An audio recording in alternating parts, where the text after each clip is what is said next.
নমস্কাৰ বন্ধুসকল, আজি পুনৰ এটা নতুন ভিডিঅ'লৈ আপোনালোকক স্বাগতম জনাইছোঁ মই। আৰু আজিৰ ভিডিঅ'টোত মই আপোনালোকক ক'ম যে লোকেল মুৰ্গী ওজন কেনেকৈ বঢ়াব। চ' ব'লক ভিডিঅ'টো এতিয়া আৰম্ভ কৰোঁ। বন্ধুসকল, মুৰ্গী ৱেইট বঢ়া নবঢ়া কেইবাটাও কাৰণ থাকে। প্ৰথমত আপোনালোকে চাব লাগিব যে আপোনালোকে দানাটো কি দানা খুৱাই আছে। চাওক বন্ধুসকল, লোকেল মুৰ্গী বা সোণালী মুৰ্গী যেতিয়ালৈকে 40 দিন নহয় তেতিয়ালৈকে আপোনালোকে যিমান পাৰে হাই প্ৰটিন থকা দানা, যোনটো ব্ৰইলাৰৰ কাৰণে পায়, একদম হাই প্ৰটিন থকা দানা আপোনালোকে 40 দিন নোহোৱালৈকে সেইটো খুৱাবলৈ চেষ্টা কৰিব। বহুতে কি কৰে, একদম যেতিয়া পোৱালিটো মানে প্ৰথম ভৰাই তেতিয়া পৰাই মানে সেই লোকেল যোনটো দেশী দানা পোৱা যায় সেইটোৱে খুৱাই দিয়ে।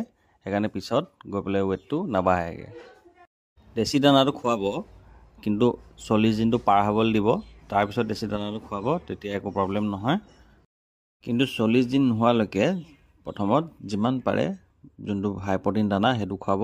নাইবা 40 দিনটো আপুনি হিচাপ নকৰি যদি আপুনি 100 মুৰ্গীত মুঠতে 2 বেগ হাই প্ৰটিন থকা দানা খুৱাব, আৰু তাৰপিছতহে আপোনালোকে দেশী যোনটো দানা পোৱা যায় সেইটো খুৱাব।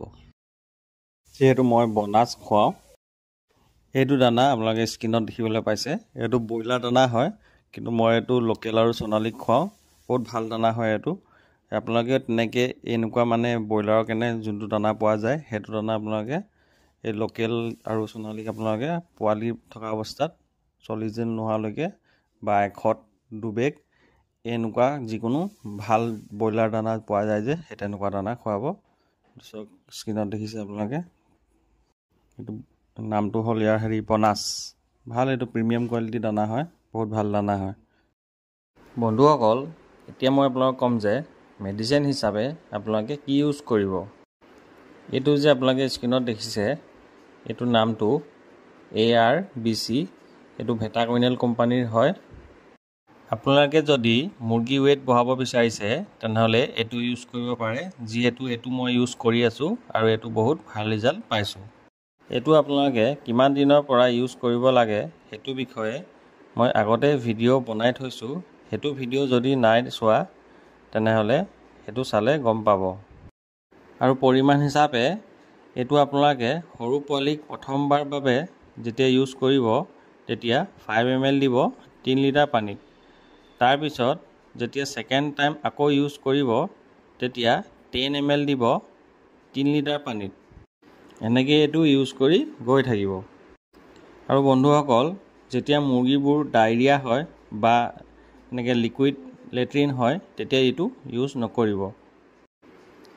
আৰু বন্ধুসকল, এইটো গ্ৰ'থ প্ৰমোটাৰ যদি আপোনালোকে বজাৰত নাপায় তেতিয়া যিকোনো বেলেগ ভাল গ্ৰ'থ প্ৰমোটাৰ ইউজ কৰিব পাৰে।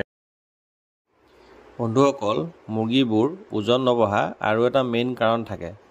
বহুত মানুহে ভালকৈ দানা খুৱায়, ভাল মেডিচিন খুৱায়, কিন্তু তথাপিতো ৱেইট নাবাঢ়ে। সেইটো আমাৰ কি কাৰণে হয়?